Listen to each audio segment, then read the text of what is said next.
gue tuh gini, setiap pelanggan yang nonton itu tuh punya rasa empati. Jadi kayak ketika lo bersemangat banget, mereka tuh akan ikut bersemangat. Jangan kalau misalkan lo ragu-ragu, mereka juga jadi ikut ragu-ragu gitu. Jadi kayak gimana kita membawa diri di depan layar tuh harus sesuatu yang sesuai sama ekspektasi yang kita pengen penonton tuh juga rasain. Halo semuanya, selamat datang lagi di The Tea, time to spill the tea. Hari ini gue kedatangan orang spesial guys. Kali ini bukan orang dari DTA lagi, ini benar-benar orang luar yang mungkin bisa ngasih insight-insight ke kalian. Karena kan bosen gak sih lihat anak-anak DTA. Tapi sebelum gue mulai, gue minta tolong dulu buat teman-teman semua untuk like, comment, and subscribe. Dan jangan lupa untuk di-share ke teman-teman yang lainnya. Karena udah pasti banget setiap minggunya kita itu sharing-sharing tips and trick, cerita-cerita lucu, cerita-cerita seram, cerita-cerita banyak deh ya, kalian wajib banget share. Dan mungkin kita langsung sambut aja kali ya. Halo Bu Tarin, boleh dong kenalin diri dulu ke Permisa nih. Hai pemirsa DTA Promotion, banget tadi diceritainnya. Ya, jadi kenalin nama gue Betari dan gue salah satu content creator yang ada di.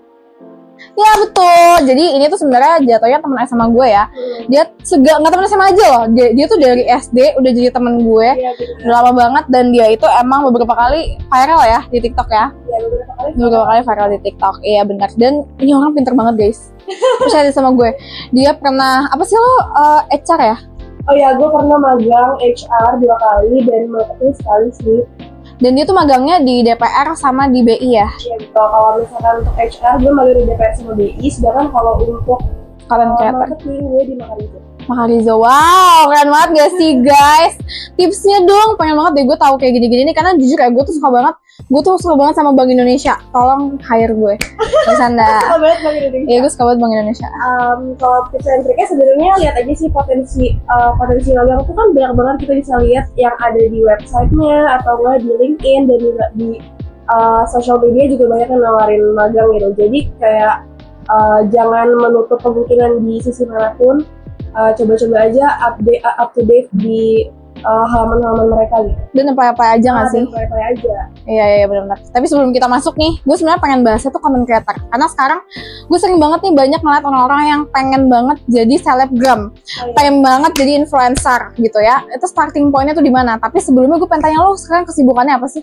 Sekarang gue lagi sibuk nyusun skripsi aja sebenarnya. Oke. Berarti udah magang lagi. Oh, lu udah mau sidang ya? Iya, udah mau sidang. Berarti lu sekarang kuliah di mana sih? Sekarang gue kuliah di Universitas Indonesia, jurusannya manajemen. Universitas Indonesia guys, manajemen. Wah keren banget sih lo. Nah itu dulu tuh waktu masuk UI tuh jalur apa? Waktu gue masuk UI itu jalur undangan. Undangan? Yes. Itu kata-kata lu berapa? Rata-rata, kalau rata-rata gue lupa lagi, cuman gue kalau di SMA tuh emang ranking paralel lumayan bagus. Jauh ya dari gue ya.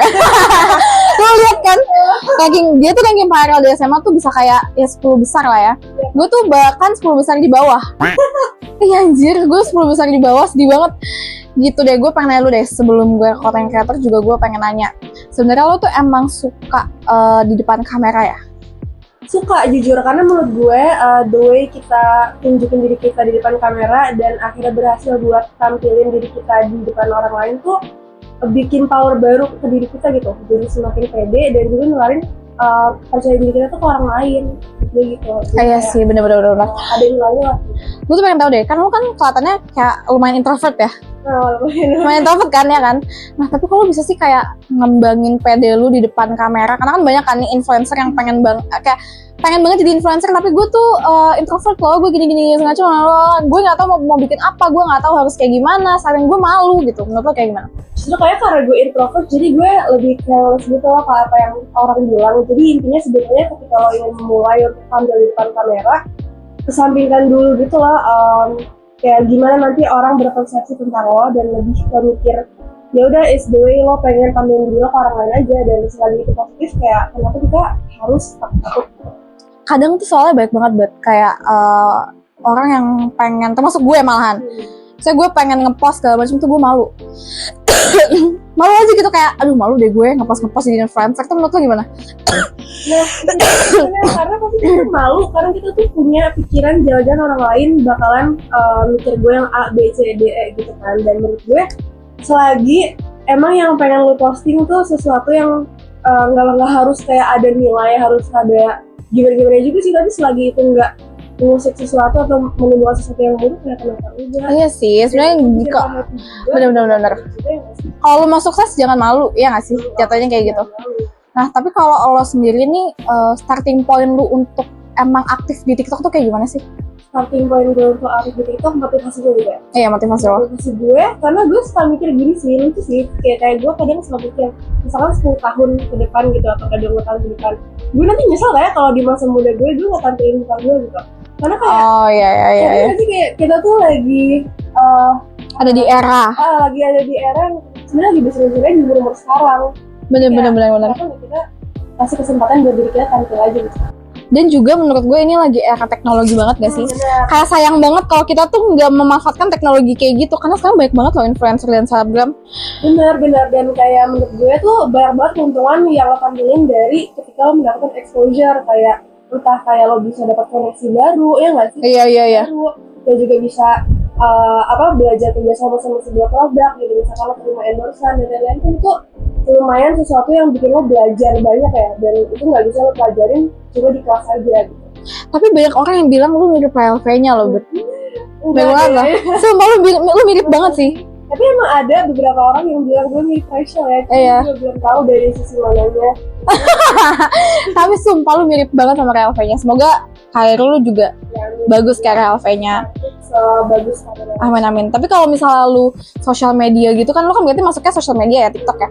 Nah itu tuh gue pengen belajar sih sama lu, kan gue sebenarnya social media spesialis ya di sini ya.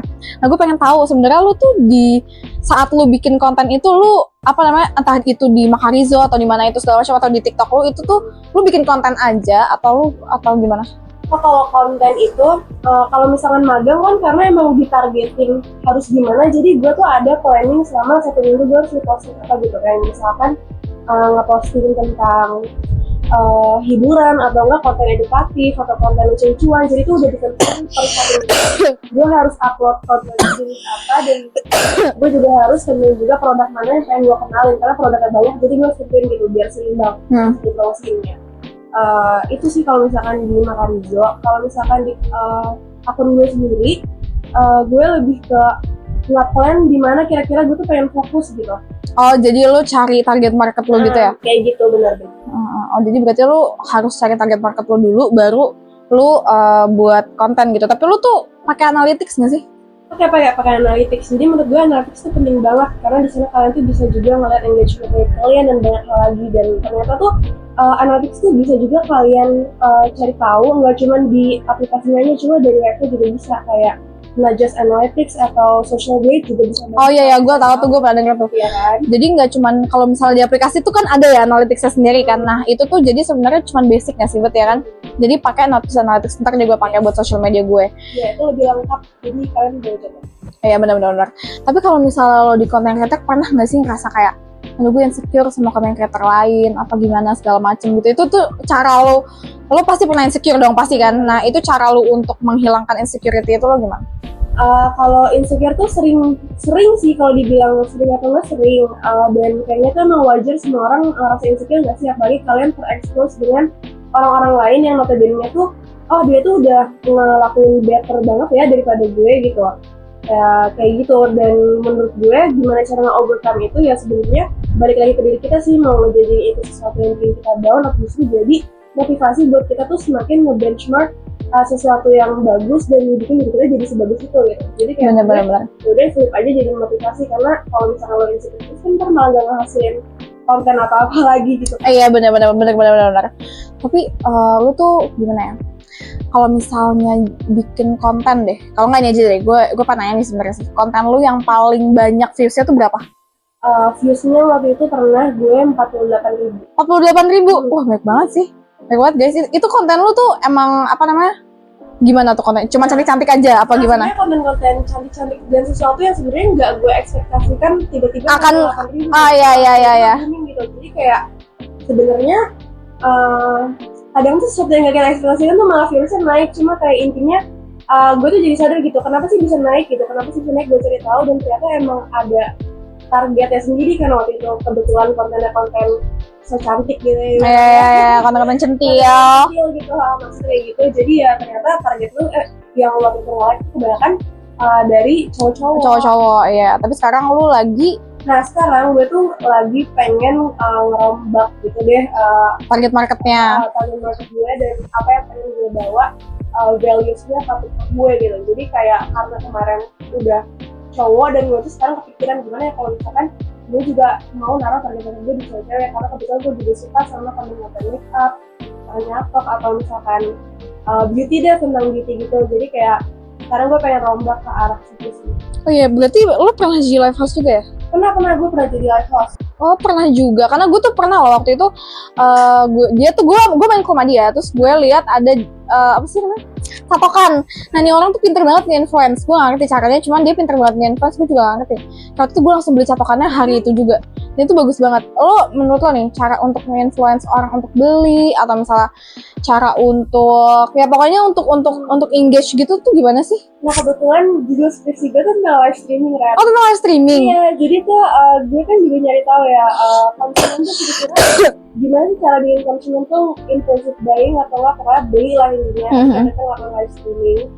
Nah jadi tuh kalau menurut gue kita tuh emang harus nge-engage mereka dengan percaya diri gitu, karena ternyata dari hasil skripsi gue juga nih ternyata tuh kepercayaan diri kita tuh tergantung banget ke gimana mereka mempersepsikan produk yang kita promosiin di TikTok itu. Kayak misalkan kita ragu-ragu, ntar yang pengen beli juga ragu-ragu gitu. Jadi kayak kita tuh harus pede sama sesuatu yang pengen kita kenalin ke mereka.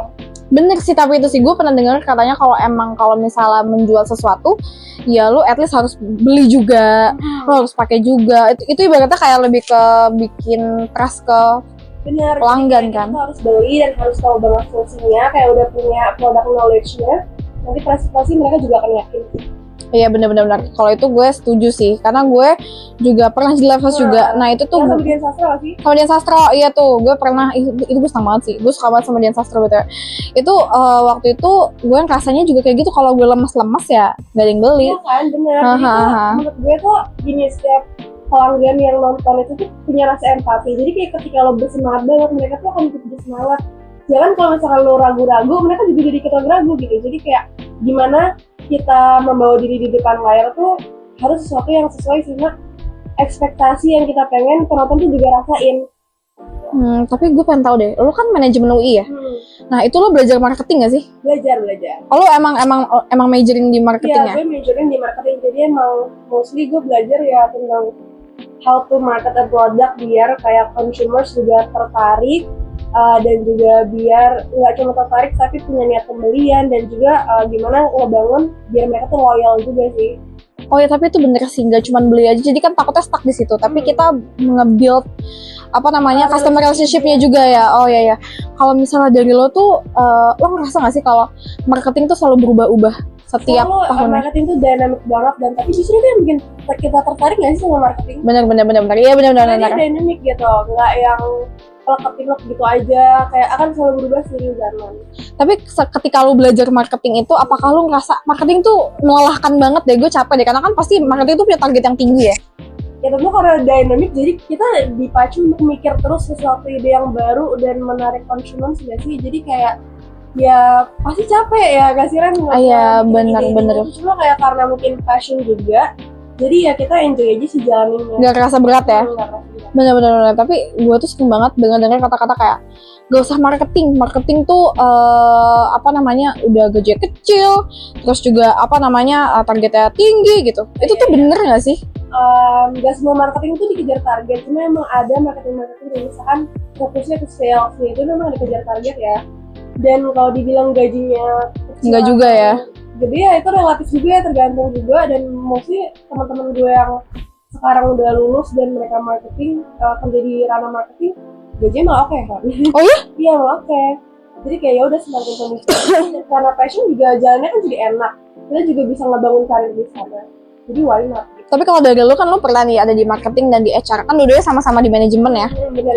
Nah, lu tuh lebih tertarik ke HR atau ke marketing?